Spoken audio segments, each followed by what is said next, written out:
These my Dallas make it hurt.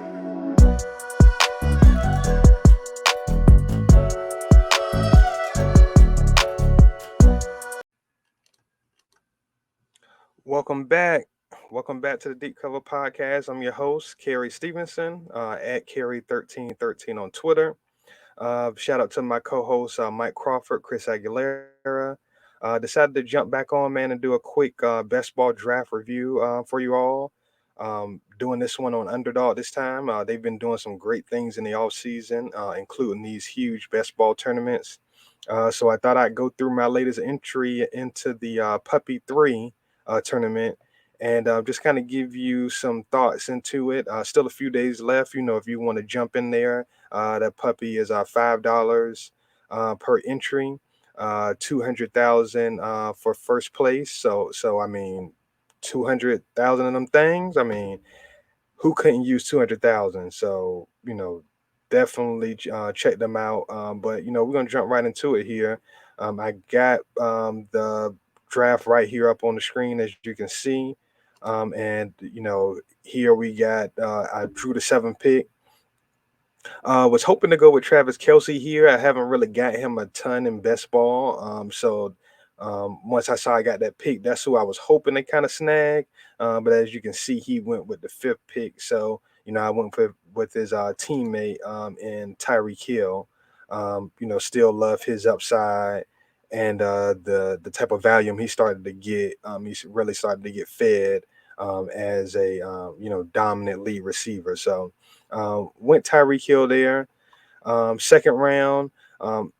In most formats, I would normally still be, tapping in with those pass catchers. But Underdog is half PPR instead of full PPR, which increases the importance of running backs, in my opinion, and especially ones that are their team's goal line back.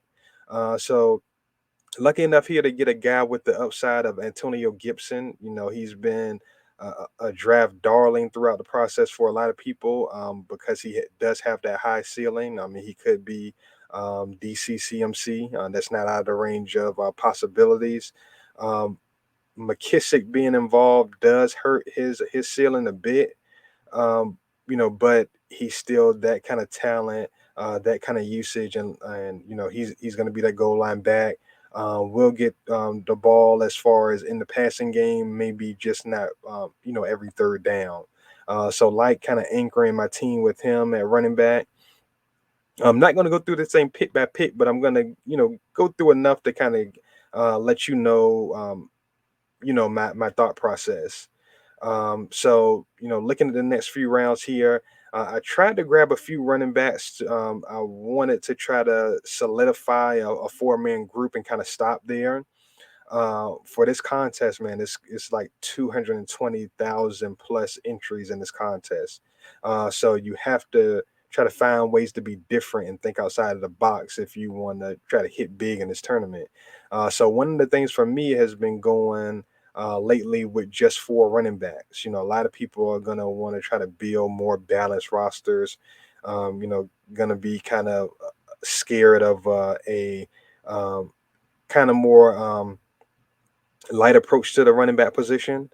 So you're gonna see a lot of 5 running back, 6 running back setups. So I wanted to try to be different right off the bat and go with those 4 running backs and kind of try to load up at receiver. So did that here with some of the guys I grabbed. James Robinson, I like him, like his upside. Damian Harris, I've talked about, especially with Cam Newton out of there. He's taking a lot of the goal line um, usage out of the equation there. So some room there to grow for Damian Harris. Went with Kyler. Love Kyler this year. Trying to get him everywhere I can. I could have went with Dak here, seeing that I went with Amari Cooper and could have got that stat. But that's kind of more typical. I've done that stack a couple times in this puppy.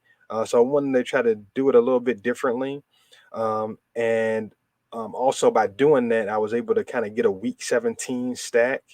Arizona is going to be facing Dallas in week 17. So to be able to stack that game uh, in a championship, possible championship scenario, uh, is a beneficial thing for the team for me. And also I like my ability to stack Kyler with volume. I'm sorry, with value. I'm sorry.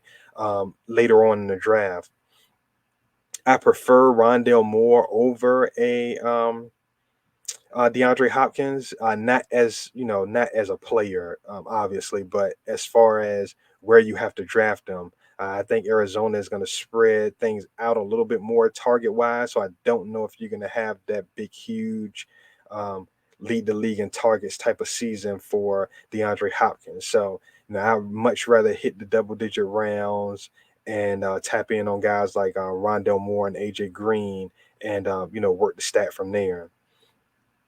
So that's kind of my thought process there. Was able to finally get Laviska Chenault in the draft. It's been tough to get him. A lot of people are on him, and rightfully so. He has a few different ranges of outcomes, I'd say, but um, one of them is he could just absolutely kill it this year. His ceiling is substantial. With Travis Etienne out, I think it adds a layer of scheme touch chances for him to elevate. He is that kind of player. So love being able to get him. So kind of going down from here and looking at the rest of this draft. Let's see what we got here. Marquise Brown, I just think he went too late here, and he's a perfect kind of best ball guy. I think they will take more deep shots to him this year. So like being able to pull that one off.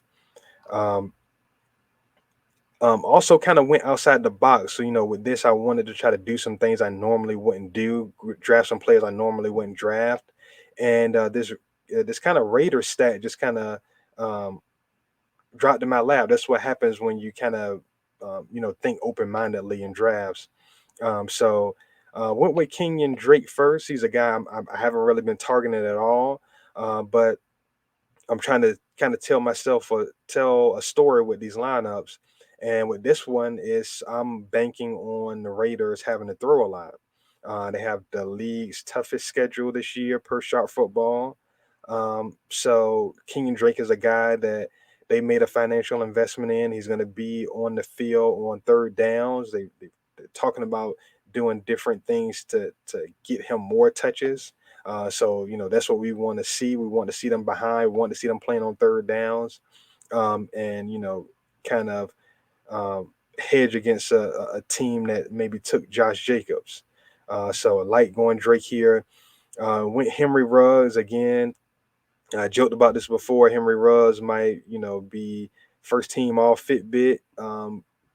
Being that lid lifting guy that's not really getting the target share, but it's possibility that they in year two they really prioritize getting him the ball.